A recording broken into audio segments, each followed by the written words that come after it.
Virgin cleaner accidentally fell in love with billionaire CEO after one night of passion. Please, let's begin this beautiful story in the heart of New York City, where steel giants touched the clouds and fortunes were made and lost with the tick of a clock. Two people existed in parallel universes that were never meant to intersect. Sophia Lane's alarm jolted her awake at 4:30 a.m. every morning. Her tiny apartment in the less desirable part of the city barely fit a bed and dresser, but it was hers, paid for with honest work and stubborn determination. At 22, she carried herself with a quiet dignity that belied her circumstances. Her hands, though roughened by cleaning chemicals, moved with grace, whether scrubbing floors or sketching dreams in her worn notebook. "Another day, another dollar," she whispered to herself, pinning her thick chestnut hair into a tight bun before donning the plain gray uniform of crystal clear cleaning services. The company contracted with dozens of Manhattan's most prestigious buildings, including the gleaming Blackwell Tower, home to one of the city's most powerful corporations. Life had never given Sophia handouts. Abandoned by her mother at 12 and shuffled through foster homes until aging out of the system, she learned early that survival required both grit and invisibility. The invisible rarely faced disappointment. They expected nothing and thus could lose nothing. Yet beneath her practical exterior burned ambitions that refused to die. Dreams of college, of creating art, of building a life defined by more than merely surviving. "You're wasting your time with those drawings," her supervisor had once commented, catching her sketching during lunch. "People like us don't become artists. We clean up after the people who do." Those words followed her through endless hours of scrubbing, dusting, and polishing. They echoed in her mind as she moved silently through executive offices after hours, studying the certificates on walls, the family photos, the evidence of lives built on opportunity rather than necessity.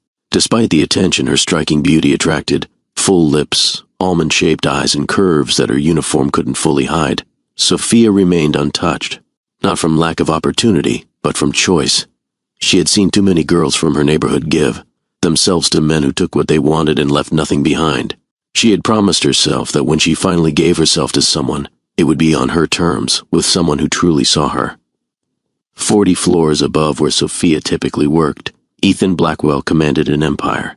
At 35, he had transformed his father's modest investment firm into Blackwell Enterprises, a diversified global powerhouse. His reputation for brilliance was matched only by rumors of his ruthlessness.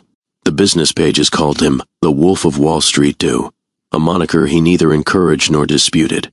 Morning light spilled across his penthouse as he completed his daily workout, muscles rippling with each controlled movement. Physical discipline mirrored his mental approach, calculated, intense, driven. After a shower in his marble bathroom, he dressed with practiced efficiency, custom suit, platinum cufflinks, Italian leather shoes.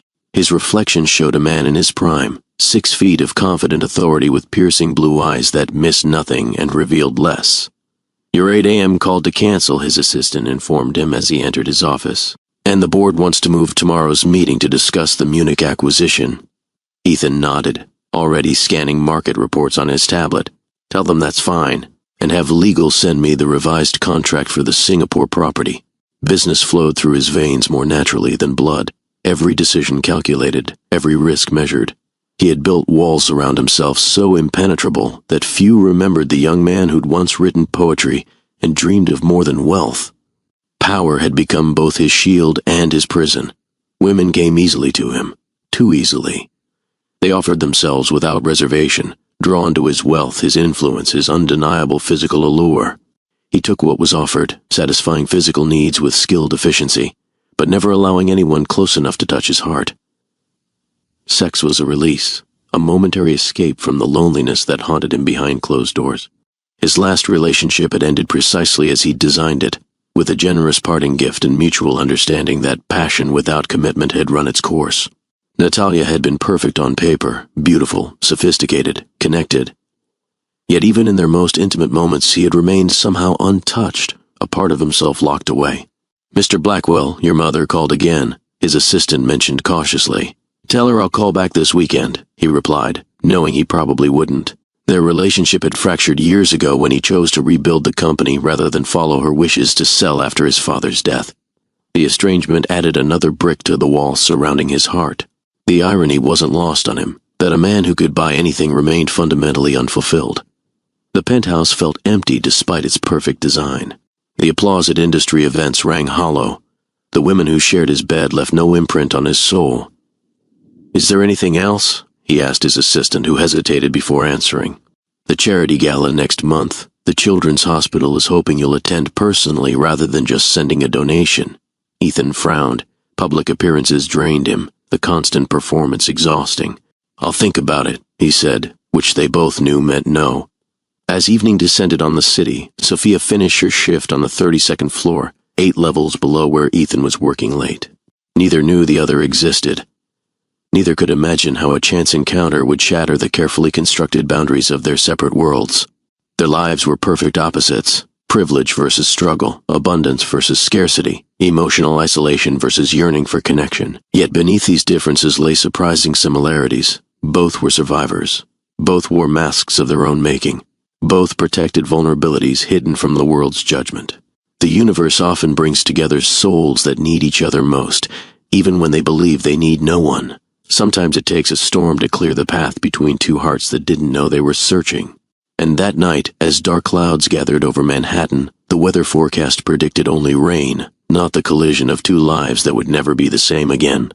The weather forecast had predicted light showers, but the skies over Manhattan had different plans. By 9 p.m., rain slashed sideways through the canyons between skyscrapers, driven by winds that bent trees and turned umbrellas into useless origami. Lightning split the darkness, followed by thunder that rattled windows in their frames. Sophia had stayed late, covering for a coworker with a sick child. The overtime pay would help with next month's rent. As she finished emptying the last trash bin on the 35th floor, the building seemed to empty of all life except security guards and fellow cleaning staff scattered throughout the massive structure.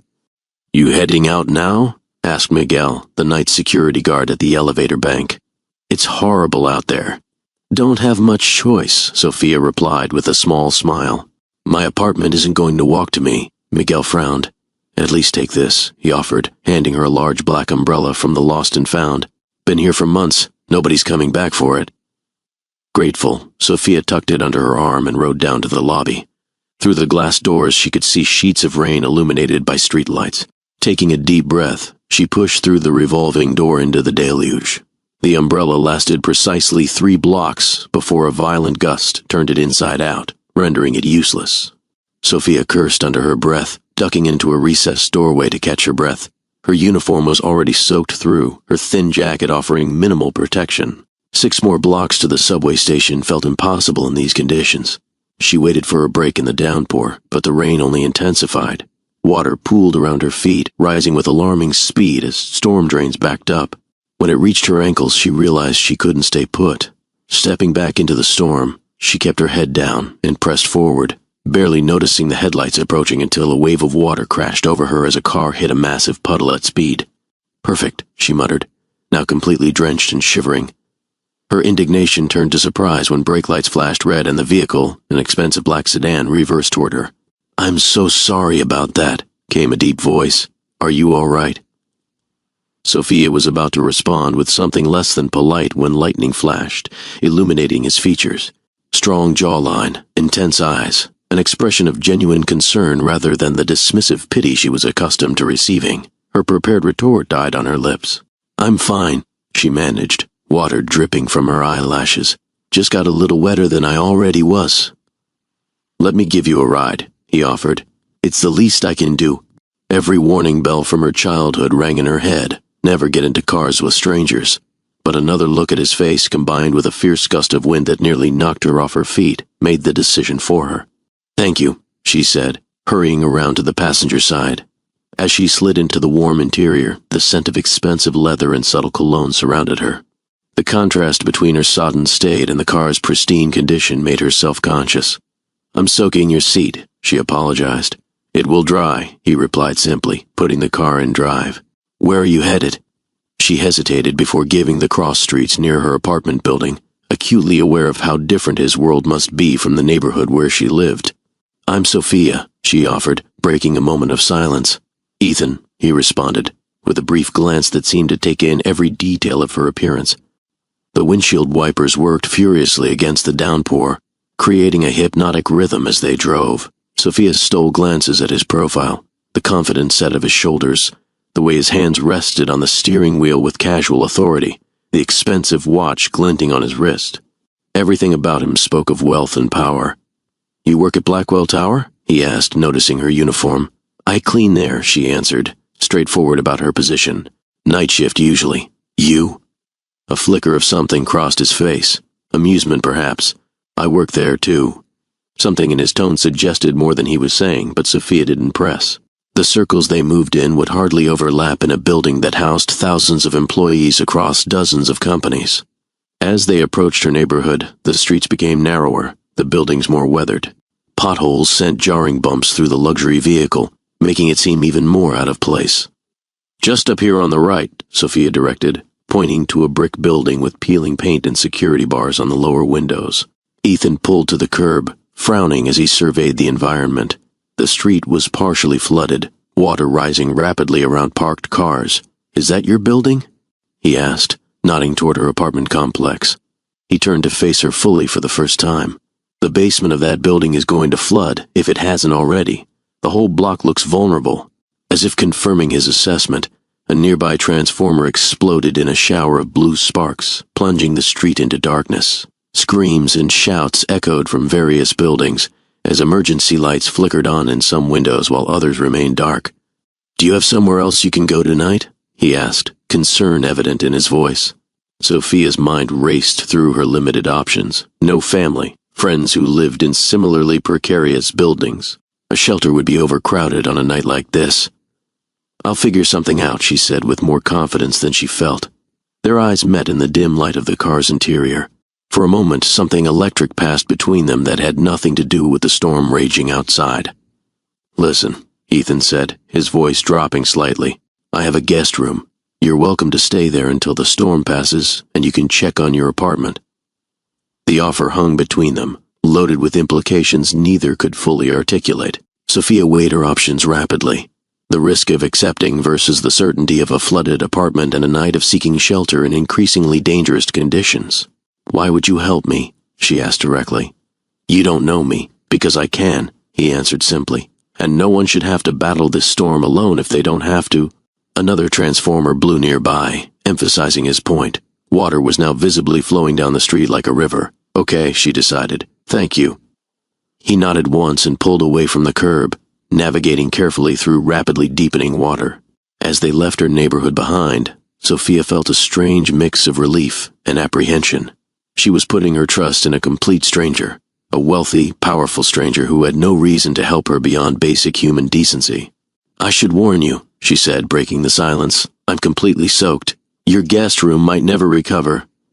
His laugh was unexpected, warm and genuine, transforming his serious features.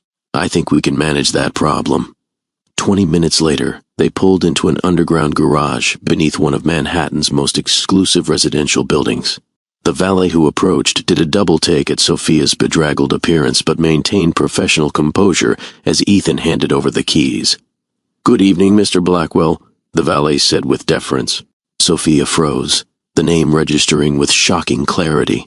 Blackwell, as in Blackwell Tower, as in Blackwell Enterprises. She wasn't riding with some random businessman. She had just accepted an invitation to the home of one of the most powerful men in New York. Ethan noticed her reaction but said nothing as he guided her toward a private elevator that required both a keycard and fingerprint scan. As they ascended, Sophia's heart raced. What had she gotten herself into? The elevator opened directly into his penthouse, a sprawling expanse of glass and steel that seemed to float above the city. Floor-to-ceiling windows revealed the storm in all its fury, lightning illuminating rain-slick skyscrapers that appeared close enough to touch. "This is..." Sophia struggled to find words that wouldn't sound naive. "Home," Ethan finished for her, though something in his tone suggested the word held complications for him too. "Let me show you where you can get cleaned up." He led her through the apartment to a guest suite larger than her entire apartment. The bathroom featured a shower with multiple heads, a deep soaking tub, and heated marble floors. "I'll find you something dry to wear," he said, disappearing momentarily before returning with a soft t-shirt and sweatpants. "These will be too big, but they're better than what you have on." "Thank you," Sophia said, suddenly shy. "For everything, take your time," he replied. "I'll make us something to eat." Alone in the luxurious bathroom, Sophia peeled off her wet clothes with shaking hands. The situation felt unreal, like she had stepped into someone else's life by accident. The hot water of the shower was heavenly, washing away the chill that had settled into her bones. As steam filled the room, she tried to process the night's events. How had she ended up in the penthouse of Ethan Blackwell? What twist of fate had placed her in his path tonight of all nights? And what would happen when morning came? Can you feel the tension building between these two strangers brought together by chance? What would you do if you found yourself in Sophia's situation, alone with a powerful, mysterious man during a raging storm? If you're enjoying this unexpected love story, hit that like button right now. Your engagement helps our channel grow and allows us to create more content just like this. Are you curious about what happens next between Sophia and Ethan? Will this night change both their lives forever? Share your predictions in the comments below. Remember to subscribe to Love and Twilights and hit the notification bell so you never miss our weekly uploads of passionate, heart-racing romance stories. Our community loves discussing these tales of desire and connection. Become part of the conversation. Now, let's continue with this captivating story and discover what happens when worlds collide behind closed doors. Wrapped in Ethan's borrowed clothes, Sophia padded barefoot from the guest bathroom. The soft t-shirt hung loosely on her frame, slipping off one shoulder. The sweatpants required a tight roll at the waist to keep from sliding down her hips. Her damp hair fell in loose waves around her face, freshly washed and smelling of expensive shampoo. The penthouse was eerily quiet compared to the chaos of the storm. She followed the scent of food to the kitchen, where she found Ethan stirring something on the stove. He had changed, too, into black loungewear that looked casual yet somehow still elegant on his powerful frame. "Feel better?" he asked, glancing up. "Much," she replied, suddenly self-conscious. Without her uniform, she felt exposed, not just physically but emotionally. The uniform had been armor, a clear marker of her position in the world. Without it, standing in his clothes in his home, the boundaries between them blurred. "I hope pasta is okay," he said, nodding toward the stove. "It's one of the few things I can make without disaster." The admission surprised her, a small vulnerability from a man whose life seemed perfectly controlled. "A billionaire CEO who cooks his own pasta. I'm shocked." His eyes met hers, one eyebrow raised. "So you figured it out. The valet calling you Mr. Blackwell was a significant clue," she replied with a small smile. "Plus, I clean your company's offices 5 nights a week. I've seen your portrait in the lobby." He nodded, a hint of amusement crossing his features. "Fair enough." He gestured toward the kitchen island. "Have a seat. Wine, please." He poured 2 glasses of red wine, sliding one across the counter to her before returning to the pasta. Sophia took a sip, the rich flavor coating her tongue. Not that she was an expert, but she suspected the bottle cost more than she made in a day. "You're taking this remarkably well," Ethan commented as he drained the pasta. "Taking what well?" Being stranded in a stranger's penthouse during a historic storm, he transferred the pasta to a serving bowl, adding a sauce that smelled of garlic and herbs. Sophia shrugged. "I've weathered worse storms than this, literal and metaphorical." Something in her tone made him look up, studying her with newfound interest. "I believe you have." Their eyes held for a moment too long before he broke the contact, focusing on plating their meal. Silence settled between them as they moved to a dining table positioned near the windows. Lightning continued to flash across the sky, illuminating the cityscape in brief, brilliant bursts. "So," Sophia said, twirling pasta around her fork, "you own the building I clean. Should I be concerned about job security after seeing how the boss lives?" Ethan's laugh was genuine. "Your job is perfectly safe, although—" He paused, considering her. "Something tells me you're destined for more than night shifts with a mop." "Your eyes," he replied without hesitation. "They see everything, assess everything. You've been cataloging details since you walked in, not with envy but with analysis. That's rare." Heat crept up her cheeks at being so easily read. Force of habit. "When you grow up with nothing, you learn to observe everything. Where did you grow up?" he asked, refilling their wine glasses. "Everywhere and nowhere," she answered. "Foster care from 12 to 18. Before that, wherever my mother could afford rent for a few months at a time." Ethan nodded, not offering pity, which she appreciated. "And now you clean offices at night and— what? What does Sophia do when she's not working?" "Sketches, reads, takes online courses when I can afford them." She hesitated before adding, "Dreams of art school, eventually." You're an artist? I try to be, she said, suddenly feeling vulnerable. It's probably foolish. Passion is never foolish, he countered with unexpected intensity. What medium? Charcoal, mostly. Some watercolors when I can afford supplies. Their conversation flowed with surprising ease, two strangers finding unexpected common ground. He told her about building his company, the pressure of living up to his father's legacy while forging his own path. She shared stories of resilience, of finding beauty in unlikely places, of maintaining hope when reality offered little reason for it. As they moved to the living room with fresh glasses of wine, the storm continued its assault on the city.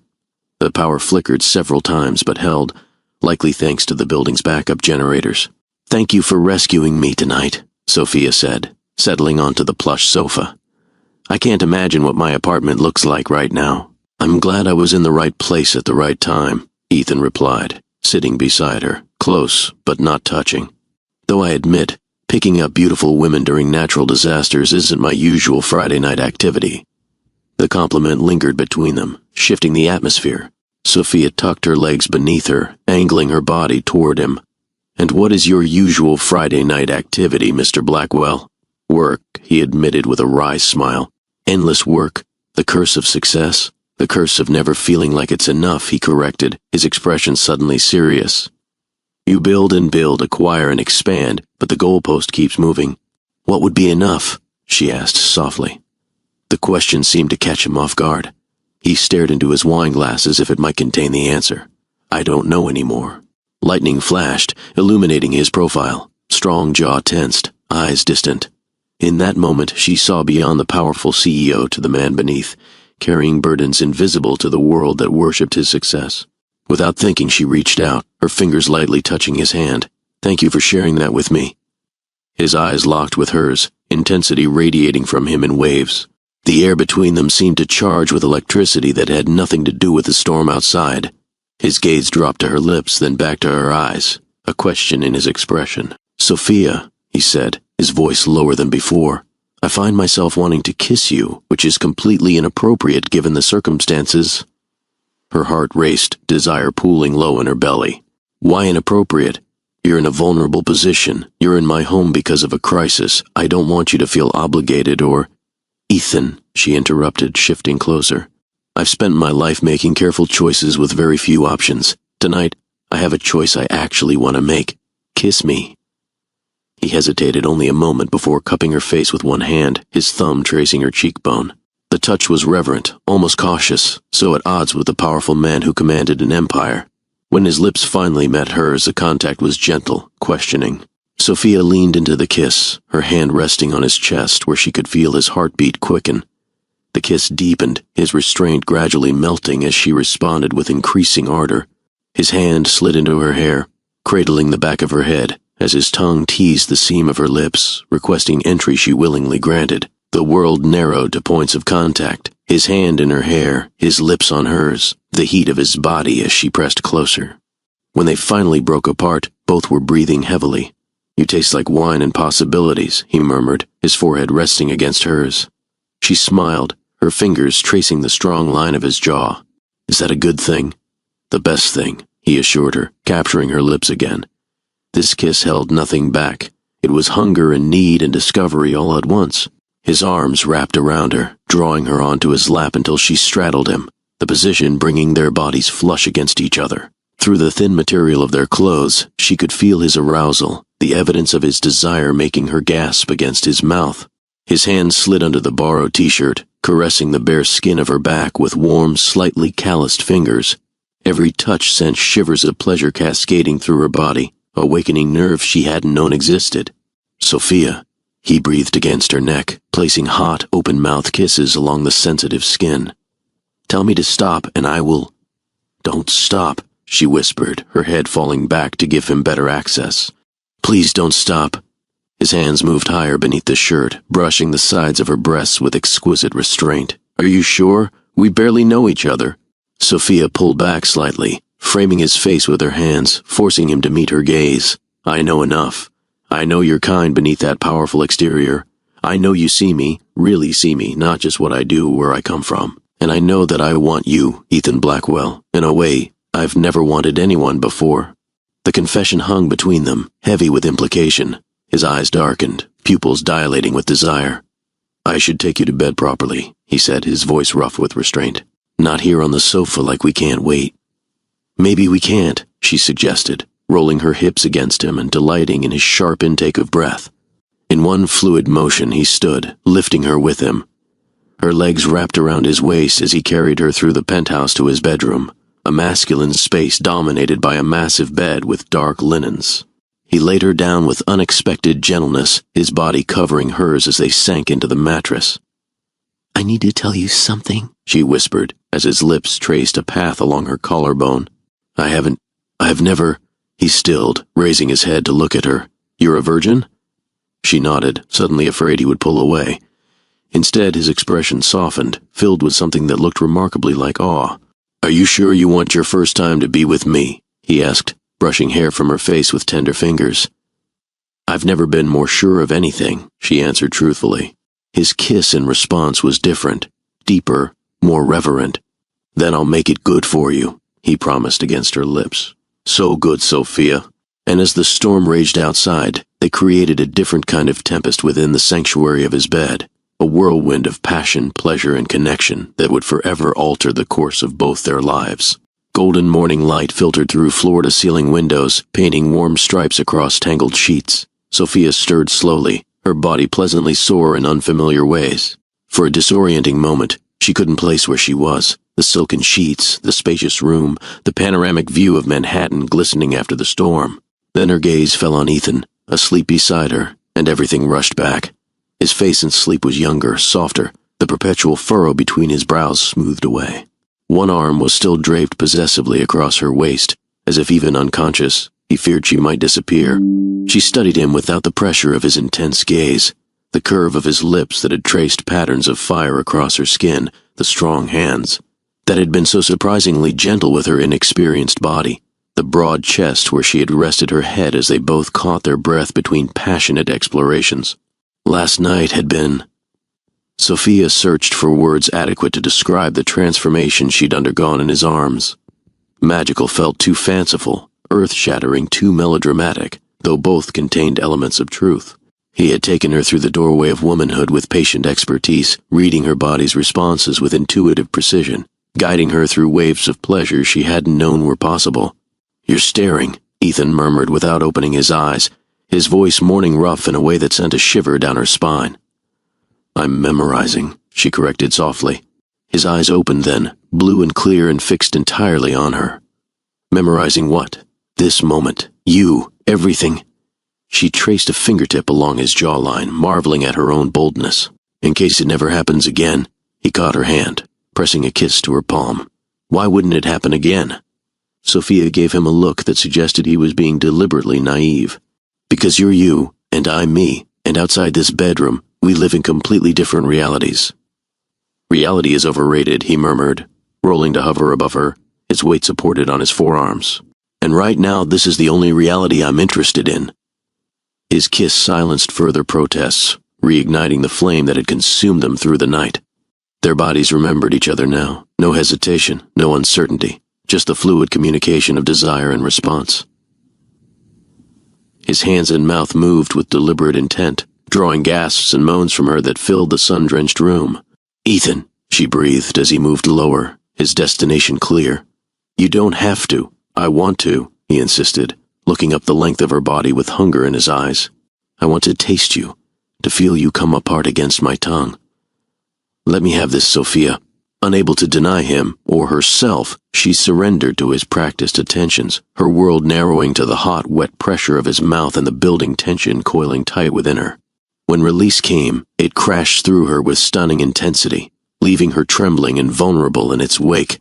Before she could recover, he was moving up her body, positioning himself between her thighs. "Again," he commanded softly, entering her with a smooth thrust that had her crying out in renewed pleasure. "Give me everything," and she did, holding nothing back as they moved together in the morning light, their bodies slick with sweat, their breaths mingling in kisses that grew increasingly desperate as they chased completion.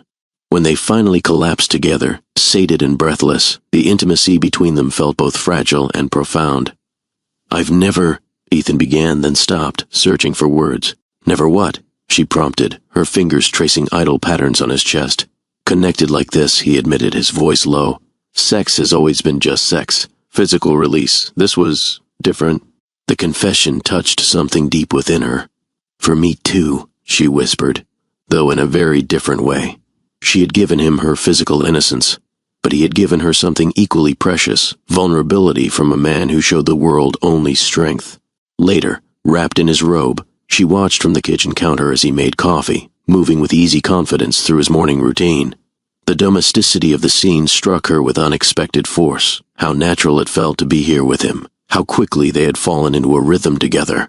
"What are you thinking?" he asked, sliding a mug toward her. "That this feels surreal," she answered honestly. 24 hours ago, I was cleaning offices and worrying about paying my electric bill. Now I'm having coffee in a billionaire's kitchen after a night that... She blushed, unable to finish the thought. "After a night that changed everything?" he suggested, his eyes intent on her face. "Did it?" she challenged softly. "Change everything?" He set down his coffee and moved around the counter, pulling her to her feet and into his arms. "Yes," he said simply. "Whether we wanted it to or not." His phone chimed with an incoming call, the sound jarring in the intimate bubble they had created. Glancing at the screen, he frowned. "I need to take this. It's about the flood damage downtown." As he stepped away to answer, reality began seeping back into their sanctuary. Sophia hugged the robe tighter around herself, suddenly aware of the vast gulf between their worlds. In his bedroom, skin to skin, those differences had seemed inconsequential. In the cold light of day, they loomed large and imposing. His conversation was brief but revealed the power he wielded. Decisions made with a few words, resources mobilized with simple commands. When he returned to her, his expression had shifted subtly, the businessman resurfacing through the lover. "I need to go into the office," he said, regret evident in his tone. "There's substantial damage to several properties, and the emergency response team needs direction." Sophia nodded, pushing aside disappointment. "Of course. I should check on my apartment anyway, see what's salvageable." "Let me send someone with you," he offered immediately. "I have a team handling residential properties in affected areas. They can assess the damage, start repairs." "Ethan," she interrupted gently, "I appreciate the offer, but I need to handle this myself. I can't become your charity project." His expression hardened slightly. "Is that what you think last night was? Charity?"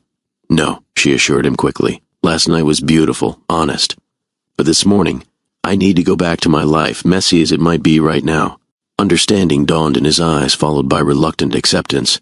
"At least let me have a car take you. And will you have dinner with me tonight? My place or anywhere you choose." The invitation hung between them, not just for dinner, but for continuation, for exploration of whatever had ignited between them. "Yes," she said after a moment's consideration. "Dinner would be nice." Relief washed over his features. He pulled her close for a kiss that promised much more to come. "I'll send a car whenever you're ready. Just call this number." He programmed his private line into her phone. An hour later, freshly dressed in clothes he'd had delivered to the penthouse, Sophia stood in front of her apartment building. The damage was extensive. Ground floor completely flooded, power still out, water damage seeping up the walls. A notice on the door informed residents the building was temporarily uninhabitable.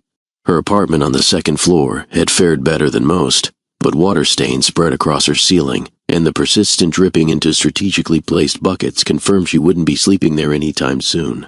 She packed what she could into a small suitcase, clothes, her art supplies, the few mementos she couldn't bear to lose.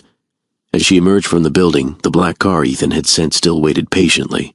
The driver helped load her suitcase, then turned to her expectantly. "Where to, miss?"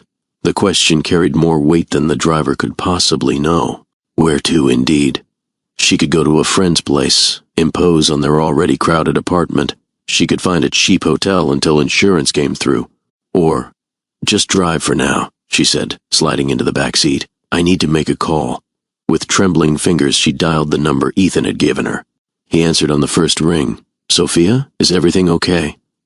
"My apartment's uninhabitable," she said, her voice carefully neutral. "Water damage, no power, the whole building's been evacuated." A beat of silence followed.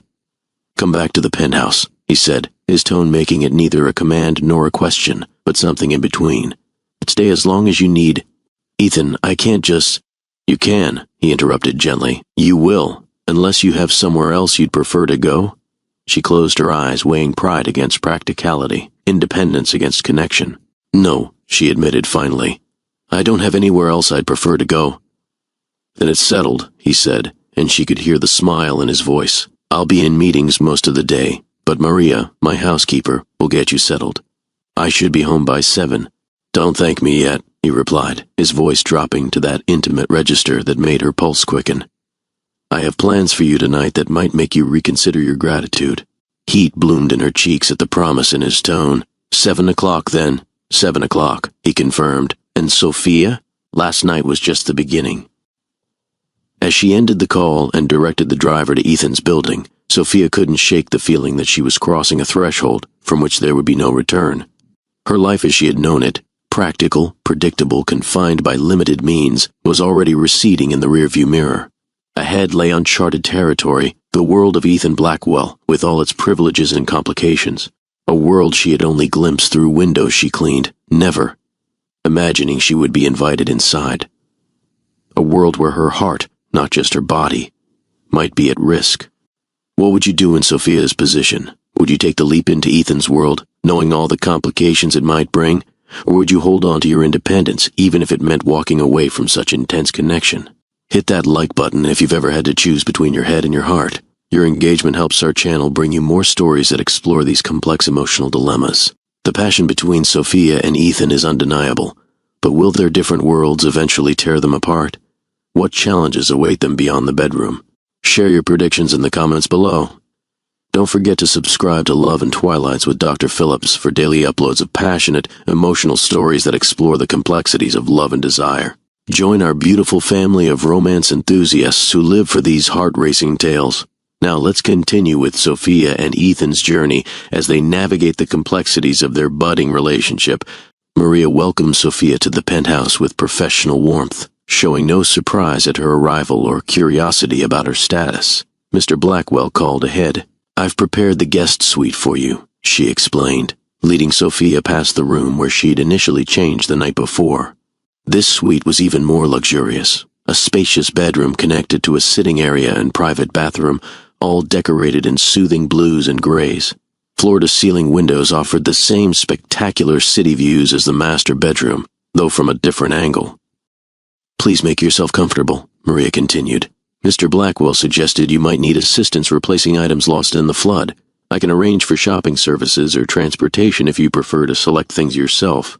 The casual offer of such assistance, as if replacing an entire wardrobe were as simple as ordering takeout, highlighted the gulf between Ethan's reality and her own. Sophia placed her small suitcase on the luggage rack, acutely aware of how little she had salvaged. Thank you, but what I have will be fine for now, she said, unwilling to accept more charity than shelter already represented. Maria nodded, respecting her boundaries. Lunch will be ready at noon. Is there anything specific you'd prefer for dinner? Mr. Blackwell mentioned he'd be joining you at 7. Whatever you normally prepare would be wonderful, Sophia replied, overwhelmed by the concept of having meal preferences catered to. Left alone, she explored her temporary sanctuary, running fingertips over luxurious fabrics and examining tasteful artwork that probably cost more than she earned in a year. The bathroom contained every imaginable toiletry, arranged with military precision. The closet, though empty, was larger than her entire bathroom at home. Home. The word struck her with unexpected force. Would she ever return to her apartment? Should she? The flood had destroyed her physical space, but Ethan had demolished something more fundamental. Her acceptance of limitations, her careful management of modest expectations. After unpacking her meager belongings, she settled at the desk by the window, pulling out her sketchbook. Drawing had always centered her, providing escape and clarity in equal measure. Her hand moved almost without conscious direction, capturing the dramatic skyline, then shifting to the memory of Ethan's face in sleep, vulnerable, unguarded, beautiful. Hours passed in creative absorption. A gentle knock announced lunch, which she took on the terrace, enjoying the post-storm breeze and sunshine. Afterward, she found herself drawn to Ethan's library, walls of books reaching to the ceiling, interrupted only by more windows and comfortable reading nooks. She selected a volume of poetry, settled into a leather chair, and lost herself in verse until her phone chimed with an incoming message. Ethan, meeting running late. Still on for 7. Sophia, yes. I'm enjoying your library. Ethan, make yourself at home. Everything I have is yours while you're there. Sophia, dangerous offer. I might take your first edition Hemingway. Ethan, take it. Take anything. Just be there when I get home. The last message made her heart flutter. Be there when I get home. The casual intimacy of it, the assumption of belonging, was both thrilling and terrifying. At 6, she retreated to her suite to prepare for dinner. The shower pressure was divine, the provided toiletries luxurious against her skin.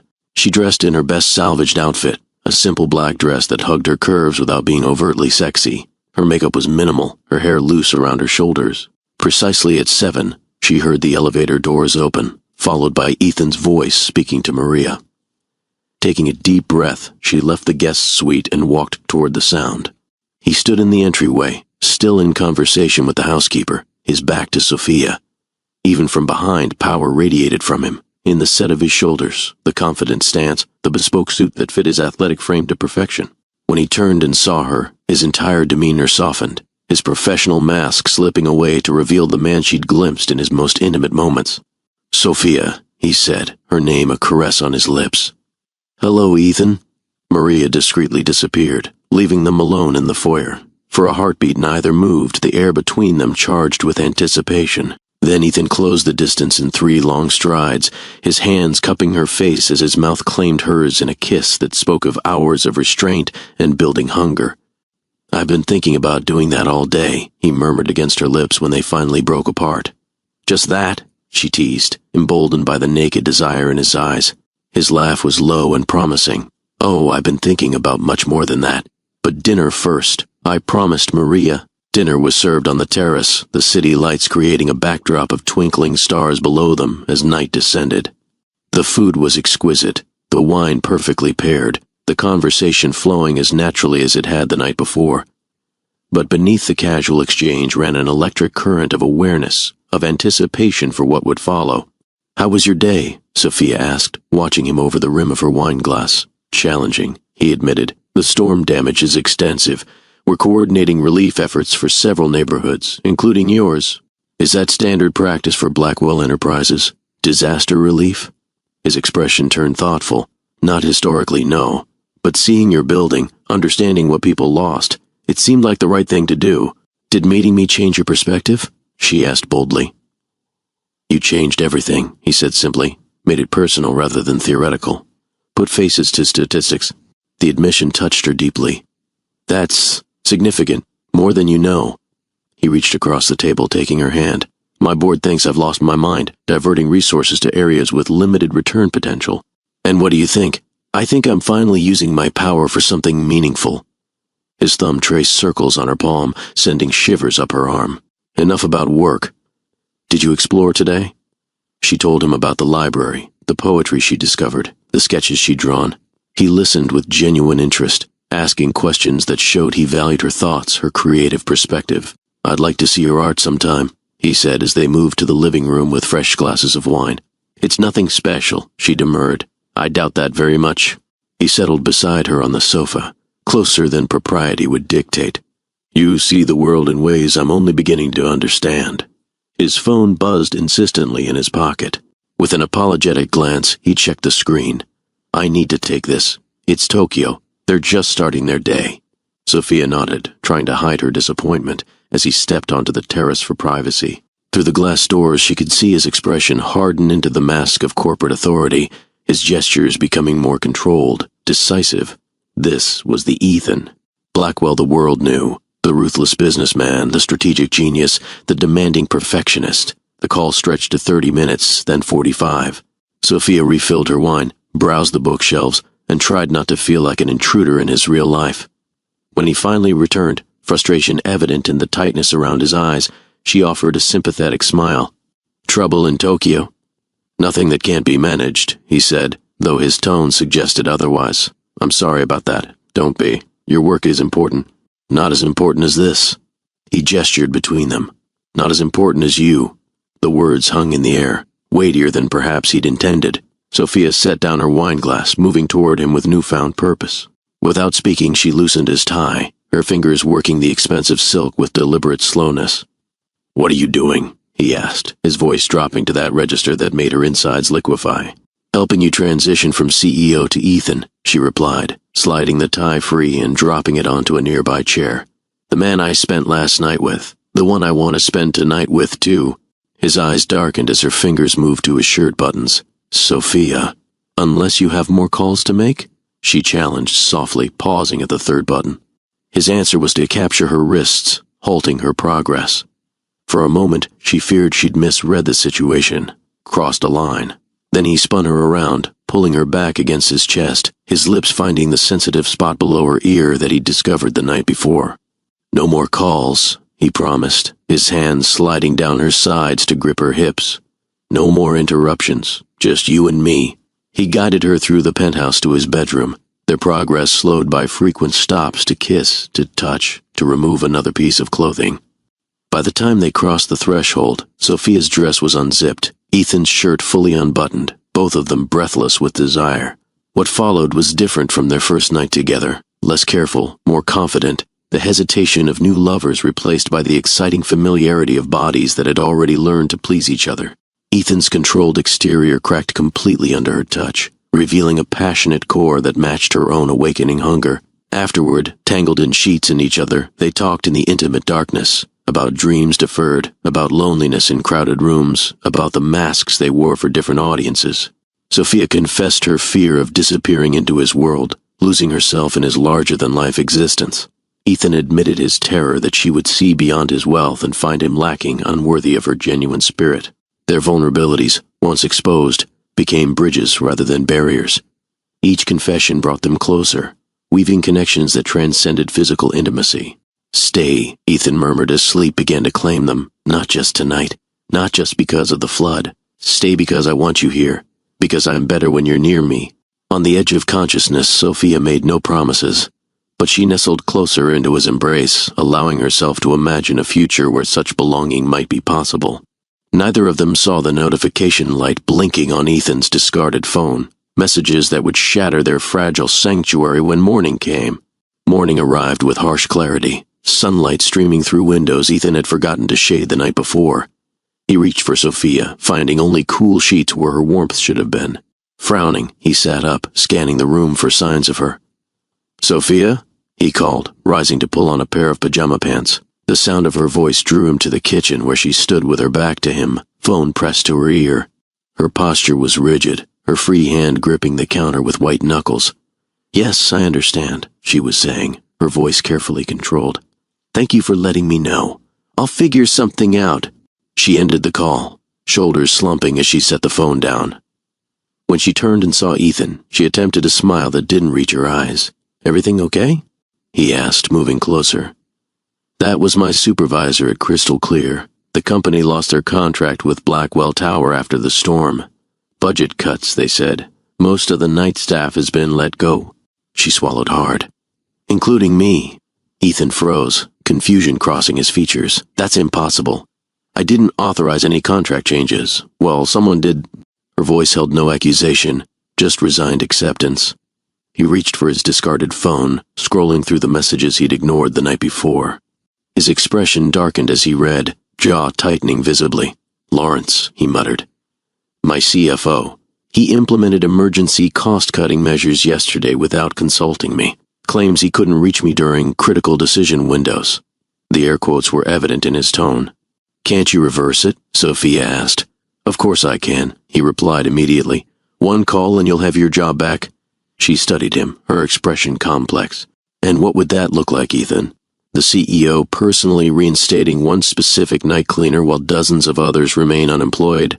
How would that appear to your board, your executives, your other employees?" The implications hung between them, reality intruding on their private sanctuary.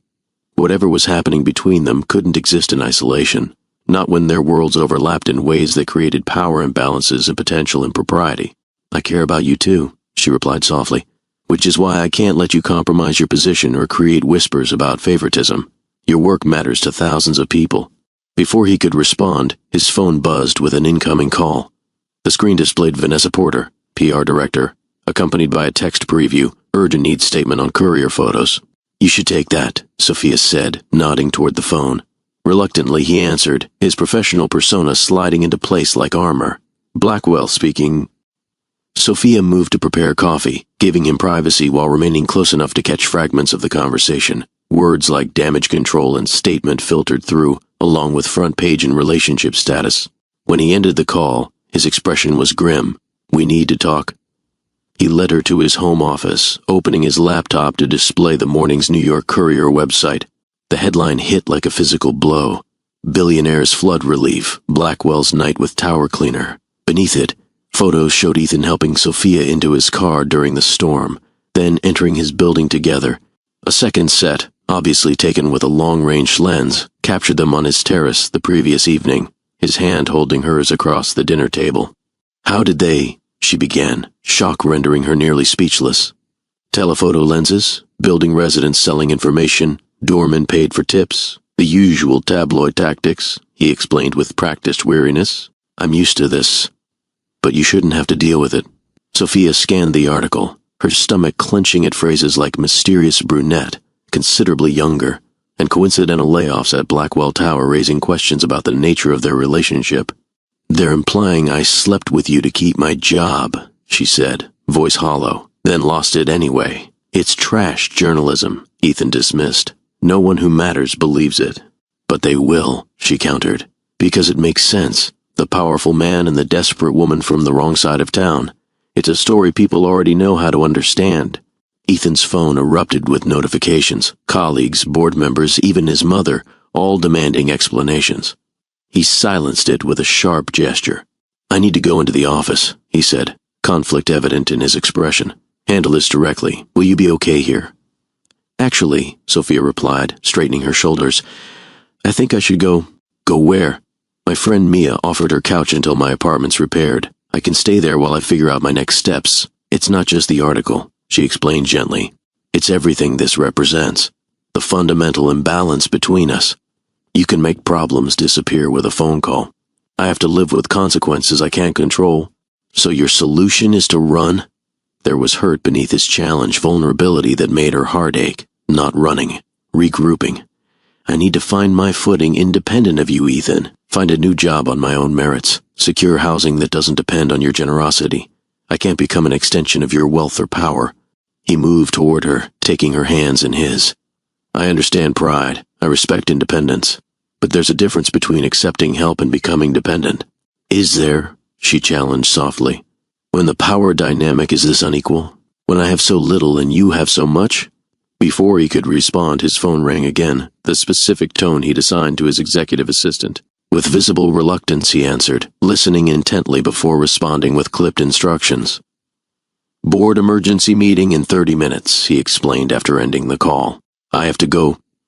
The inevitable intrusion of his responsibilities created a natural breaking point in their conversation, a chance for both to retreat to familiar territory. Sophia stepped back, physically and emotionally. "You focus on your company," she said. "I'll get my things together." "This isn't over," he insisted, catching her arm. "This conversation, what's happening between us, none of it is over unless you want it to be." Their eyes held, volumes communicated without words. "I don't want it to be over," she admitted. "I just need it to be right." His kiss was brief but fierce, a promise and a plea combined. Then he was gone, the CEO once more, leaving Sophia alone with decisions that would shape both their futures. The board meeting was exactly as contentious as Ethan had anticipated. 10 stern faces around the polished table, expressions ranging from concern to barely disguised judgment. "The optics are problematic," Lawrence Henderson, his CFO, stated bluntly. "A relationship with a former employee raises questions about judgment and potential conflicts of interest." "Former employee because of your unauthorized cuts," Ethan countered, his tone deceptively calm. "And my personal life is not board business unless it impacts company performance." "It impacts company perception," interjected Miranda Wells, head of investor relations. She slid a tablet toward him displaying social media reactions. "The public narrative is already forming. Billionaire takes advantage of vulnerable employee during crisis." "That's not what happened," Ethan stated flatly. "Doesn't matter," Miranda replied. "Perception creates reality in the market. We're already seeing hesitation from the Miyazaki Group about the Tokyo expansion. Frustration built inside him, the injustice of having something genuine reduced to corporate risk assessment. But he hadn't built his empire by making emotional decisions. "What's the recommended course of action?" he asked, his voice neutral. Miranda glanced at the PR director before responding. "Distance and denial. Release a statement describing Ms. Lane as someone you assisted during the flood crisis, alongside dozens of others. Emphasize the company's broader relief efforts. Imply the photos captured routine humanitarian assistance, nothing personal." "You want me to publicly deny my relationship with her," Ethan clarified, the words tasting bitter on his tongue. "We want you to prioritize the 15,000 employees and millions in shareholder value that depend on Blackwell's reputation," Lawrence corrected. "Your dalliance isn't worth the risk to all those people." Ethan stood, buttoning his jacket with deliberate calmness that belied the storm within. "I'll consider your recommendations." Meeting adjourned, he retreated to his office, staring out at the city below, the same view he'd shared with Sophia, though from the opposite side of the skyline. The irony wasn't lost on him. From opposite perspectives, they were both seeing the same truth. Their worlds were fundamentally incompatible. Or were they? His phone vibrated with a text from Sophia. Made it to Mia's. "Need some time to think. Please respect that." His thumb hovered over the screen, dozens of responses forming and dissolving in his mind. What could he possibly say to bridge the gulf between their realities? How could he convince her that what they'd discovered together was worth fighting for? In the end, he sent just 3 words: "I miss you." Her response came minutes later: "I miss you too." Not a solution, not a path forward, but an acknowledgement of truth. Whatever obstacles stood between them, the connection remained. As he turned back to the waiting stack of reports and decisions, Ethan found himself contemplating choices he'd never imagined making, about priorities, about power, about the life he'd built, and whether it was truly the one he wanted. For the first time in years, the empire he'd constructed felt less like an achievement and more like a cage. And somewhere across the city, the woman who'd shown him a different kind of freedom was slipping away. Days stretched into a week of separation. Sophia threw herself into rebuilding her life, applying for jobs, checking on her apartment repairs, and sketching compulsively in moments of quiet. Mia's couch was comfortable enough, her friend's company a welcome distraction, but sleep remained elusive. Her body remembered Ethan's touch, her mind replaying their conversations in endless loops. She avoided news sites and social media, unwilling to see what narratives were being constructed around her brief appearance in Ethan's world. Once, passing a newsstand, she glimpsed her own blurry image on a tabloid cover and hurried past, heart pounding. On day 9, she received an unexpected call from a prestigious art supply store in Chelsea. "Ms. Lane, this is Gabrielle from Artist Haven. We received your application and would like you to come in for an interview tomorrow at 10, if that's convenient." Sophia blinked in surprise. "My application?" A pause. "Yes, for the assistant manager position. You submitted your portfolio last week." She hadn't applied there, hadn't even known they were hiring. But opportunity rarely knocked twice. 10 tomorrow works perfectly. Thank you. After ending the call, suspicion bloomed. Had Ethan orchestrated this? Was this his way of fixing her unemployment? The thought both irritated and touched her. Their last text exchange had been 3 days ago, simple checking-in messages that carefully avoided the deeper questions hanging between them. The interview went surprisingly well. The owner, a silver-haired woman named Judith, seemed genuinely impressed by Sophia's portfolio and knowledge of materials. The position offered decent pay, employee discounts on supplies, and potential for advancement. When Sophia directly asked if anyone had recommended her, Judith looked confused. "We found your resume on an employment site. Your experience with inventory management from your cleaning supervisor role caught my attention, and your artwork sealed the deal. Is there a problem?" Relief flooded through her. This was legitimate. Her own skills recognized, not Ethan's influence. No problem at all. "I'm very interested in the position." She left with a job offer and instructions to start the following Monday. The victory felt sweetly earned, a step toward the independence she needed to establish before she could consider a future with Ethan, if such a future was even possible. Across town, Ethan was fighting battles on multiple fronts. The board remained concerned about the cleaner situation, as they insisted on calling it. The Tokyo deal hung in limbo. His mother had left 3 voicemails demanding explanations about that girl in the papers. He had respected Sophia's request for space, limiting himself to brief, non-pressuring texts. Each response from her was like oxygen to a drowning man. Proof she hadn't completely written him off, that possibility still existed. "Find a solution or we move on," Lawrence had advised regarding Sophia, as if she were a corporate problem to resolve rather than a woman who had awakened parts of him long dormant. Ethan had nodded without commitment, then returned to his office to continue the project that had consumed his nights since her departure. Spreadsheets, legal documents, and restructuring plans covered his desk, not for Blackwell Enterprises, but for something entirely new. His private elevator chimed on Friday afternoon, an unexpected sound given his cleared schedule. The doors opened to reveal his mother, Catherine Blackwell, impeccably dressed and radiating disapproval. "You've been avoiding me," she stated, crossing his office with practiced grace to kiss his cheek. "I've been busy," he corrected, gesturing for her to sit. Catherine remained standing, examining him with the penetrating gaze that had intimidated board members and social climbers for decades. "You look terrible," she pronounced. "This girl has you completely off balance. Her name is Sophia," he said quietly. "And yes, she's affected me. That's not necessarily bad." His mother's eyebrow arched. "The board thinks otherwise. Richard Harmon called me, concerned about your focus." "Richard should mind his own business," Ethan replied, irritation flaring. "And so should you, Mother."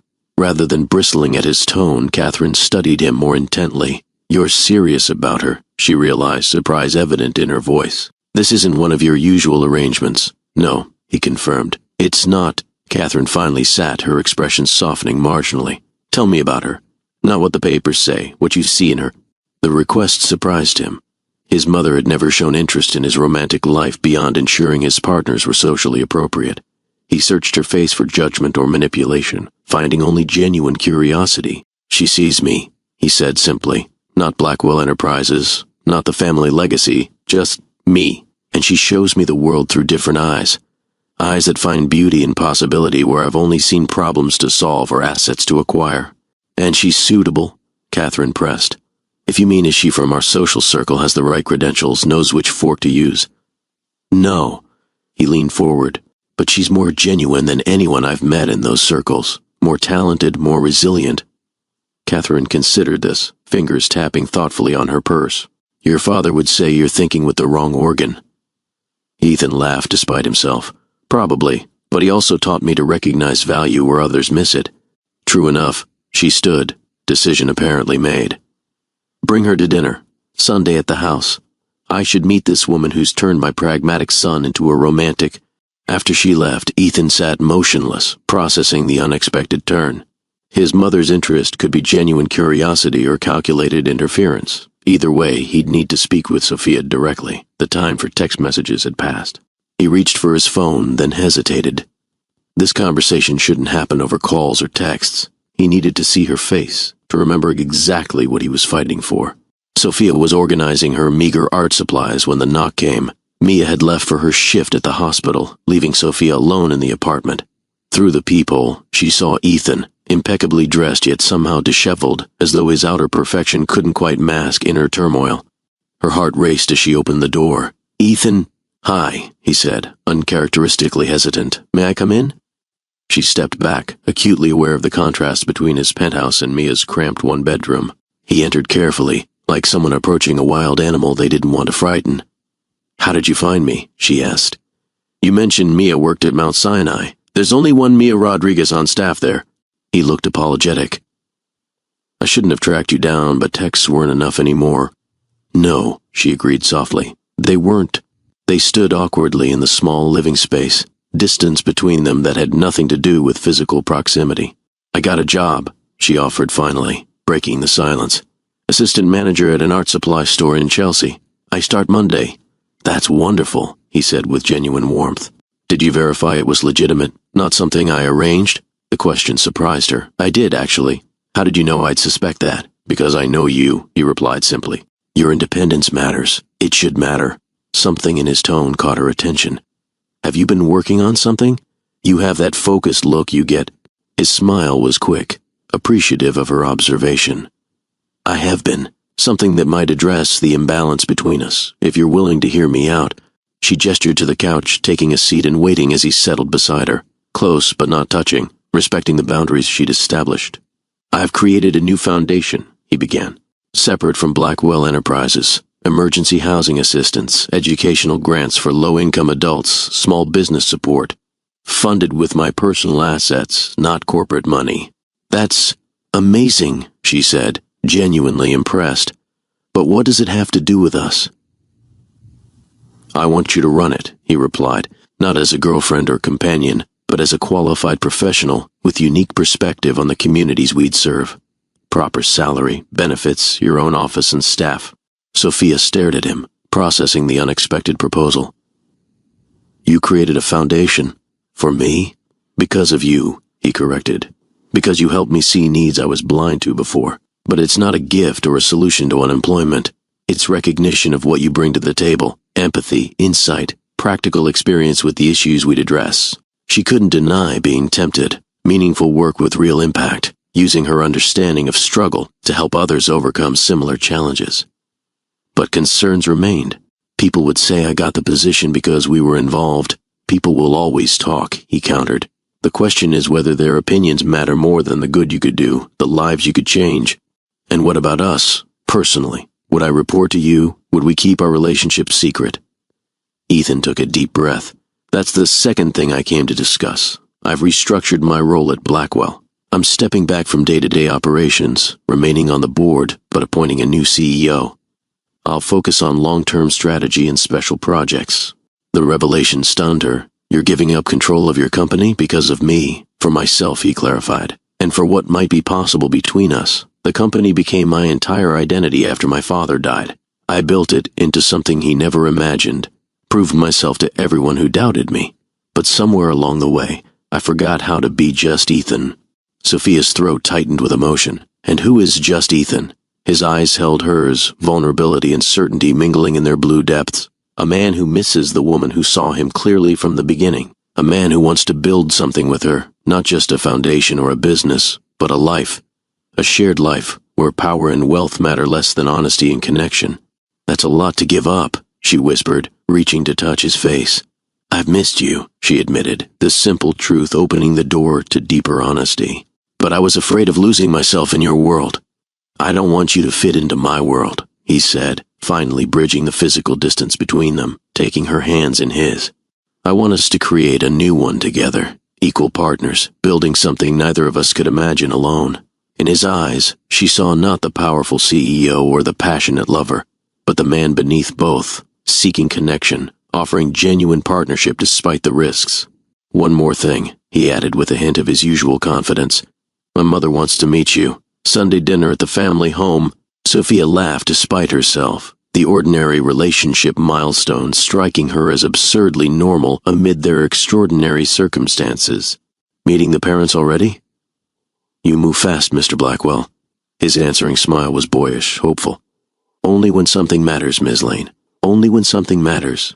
She leaned forward, closing the final distance between them.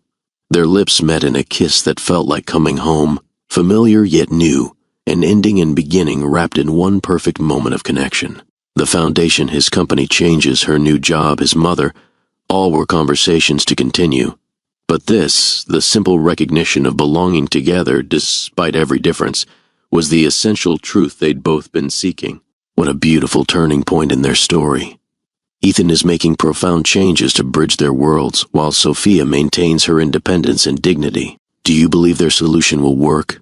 Can they truly build a balanced relationship despite their different backgrounds? If you believe love can transcend social barriers when both people are willing to meet in the middle, hit that like button right now. Your engagement helps our channel bring you more stories with depth, passion, and meaningful connections. How would you feel about meeting the intimidating Catherine Blackwell? Do you think she'll welcome Sophia or create new obstacles? Share your predictions in the comments below.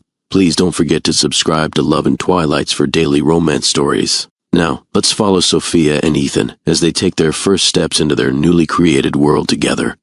Sunday arrived with crystal clear skies, as if nature itself had washed away the storm that first brought them together. Sophia stood in Mia's bathroom, scrutinizing her reflection with unusual intensity. She'd chosen a simple navy dress, conservative yet flattering, purchased with her first paycheck from Artist Haven. "You look perfect," Ethan assured her, leaning against the doorframe. "My mother will be impressed." "I'm not dressing to impress her," Sophia replied, though they both knew it wasn't entirely true. "I just want to feel authentic." He crossed to her, hands settling gently on her shoulders. "That's precisely why you'll win her over. Everyone else performs for Catherine Blackwell. You'll be refreshingly real. The drive to the Blackwell family estate in Connecticut filled Sophia with escalating anxiety. The property, when they finally arrived, did nothing to calm her nerves. Acres of manicured grounds surrounding a stately home that had graced architectural magazines. "You grew up here," she whispered as they approached the entrance. "Until college," he confirmed. "Then summers and holidays. It never really felt like home. More like a museum where I happened to sleep." The door opened before they reached it, revealing a tall woman whose resemblance to Ethan was unmistakable. The same piercing blue eyes, the same proud bearing, though her hair was silver rather than his rich brown. "You're late," Catherine observed, though her tone lacked genuine criticism. "Traffic," Ethan replied, leaning to kiss her cheek.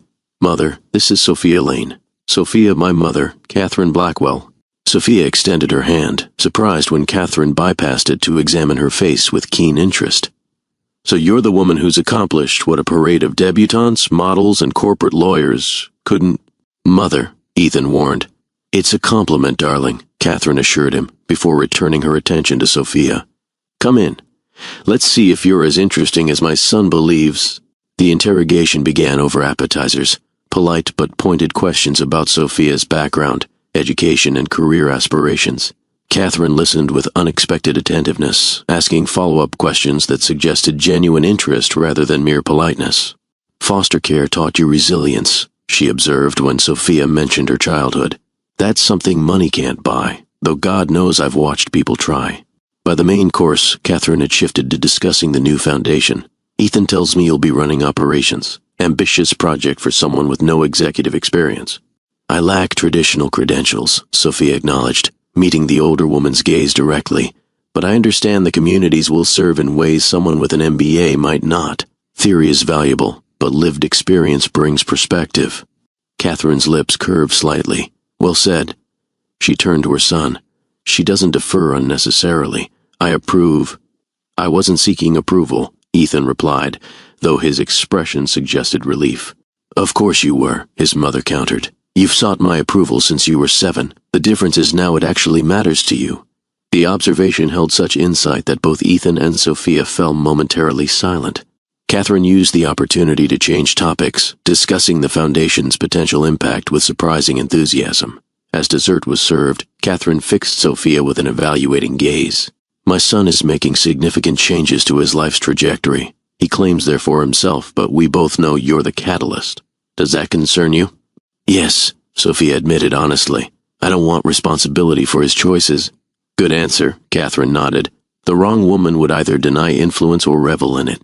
You acknowledge reality while maintaining appropriate boundaries." After dinner, Catherine led them to her study, a warm, book-lined room that revealed more personality than the formal dining space. From a cabinet, she retrieved a small wooden box. "These belonged to Edward's grandmother," she explained, opening the box to reveal a pair of antique sapphire earrings, not as flashy as modern jewelry, but with genuine history and character. She pressed the box into Sophia's hands. "For you, Mrs. Blackwell, I couldn't possibly—" "Catherine," the older woman corrected, "and you can. They match your eyes, and your spirit.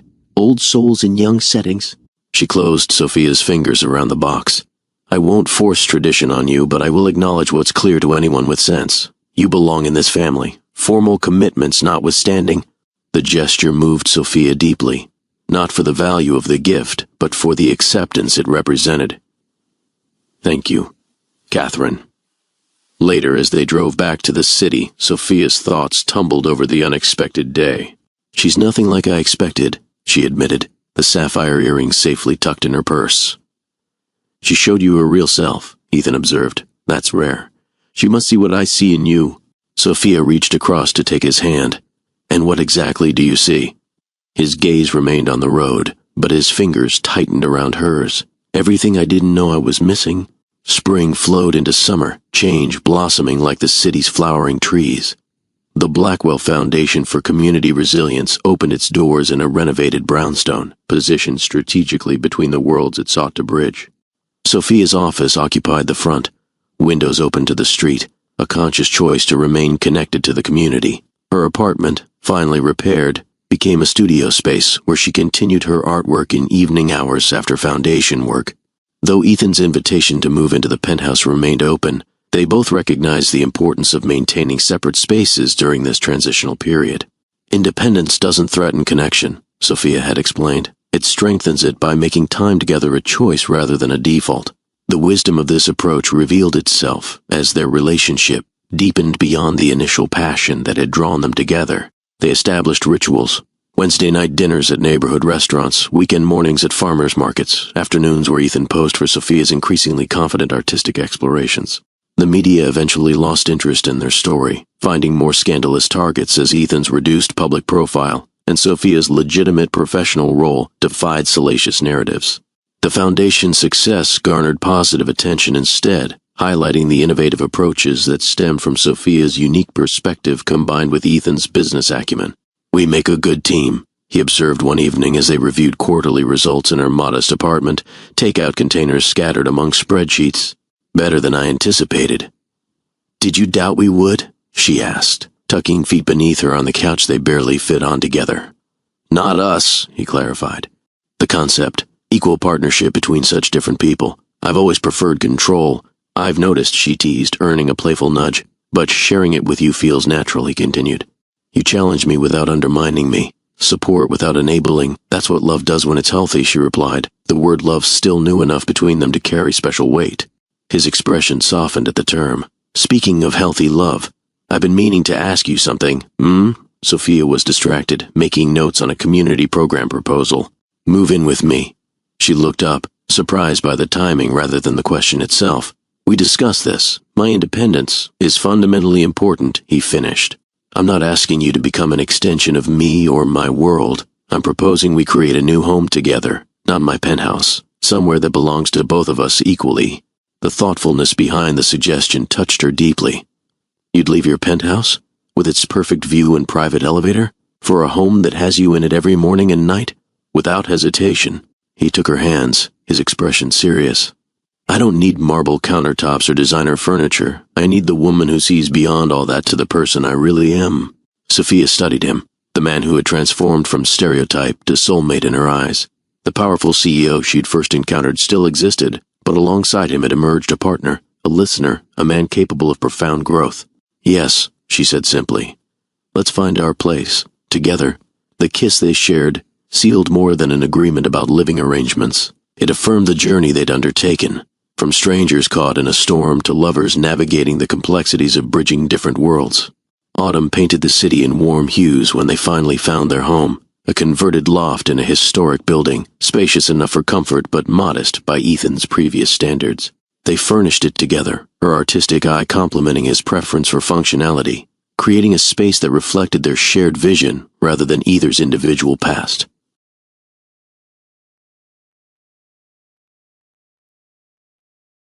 On moving day, as Sophia arranged her art supplies in the room they designated as her studio, she discovered a package wrapped in simple brown paper. Inside lay a custom-built easel of beautiful dark wood, accompanied by a set of professional-grade supplies she had always coveted but never afforded herself. The card read simply, "For the woman who taught me to see beauty everywhere. All my love, E." Later that evening, as they shared their first meal in their new home, Sophia presented her own gift, a charcoal portrait she'd been working on in secret. It captured Ethan not as the world saw him, but as she did, strength and vulnerability balanced in perfect harmony, eyes that held both ambition and tenderness, a man fully integrated rather than compartmentalized. "This is how you see me?" he asked, voice thick with emotion. "This is who you are," she corrected gently. "Who you've always been beneath the boardroom persona and the walls you built. The man I fell in love with during one night of passion and discover more deeply every day since." He set the portrait carefully aside before pulling her into his arms. "The storm that brought us together was the luckiest accident of my life." As his lips found hers in a kiss that promised forever, Sophia silently agreed. Their journey hadn't been easy. Crossing boundaries of class, wealth, and experience required constant navigation. But in each other's arms they had found a truth more powerful than any external difference. Love that sees clearly, accepts completely, and transforms gently is the greatest fortune of all. And there we have it, the beautiful end to Sophia and Ethan's passionate journey from strangers to soulmates. Their story reminds us that true connection can bridge any divide when both people are willing to grow, compromise, and see each other's authentic selves. If this story touched your heart, please hit that like button right now. Your engagement tells me what kind of content resonates with you and helps our channel reach more romance enthusiasts like yourself. What was your favorite moment in Sophia and Ethan's journey? Was it their passionate first night together, Ethan's decision to restructure his life priorities, Sophia's determination to maintain her independence, or perhaps Catherine's surprising acceptance? Share your thoughts in the comments below. This type of passionate, emotional story is exactly what Love and Twilights delivers every week. If you haven't already subscribed, now is the perfect moment to join our family of romance and love. Click that subscribe button and turn on notifications so you never miss our daily uploads of steamy, heart-touching romance stories. Thank you for experiencing this journey with us. Until next time, remember that the most beautiful love stories aren't perfect. They're authentic, challenging, and ultimately transformative, just like real love should be.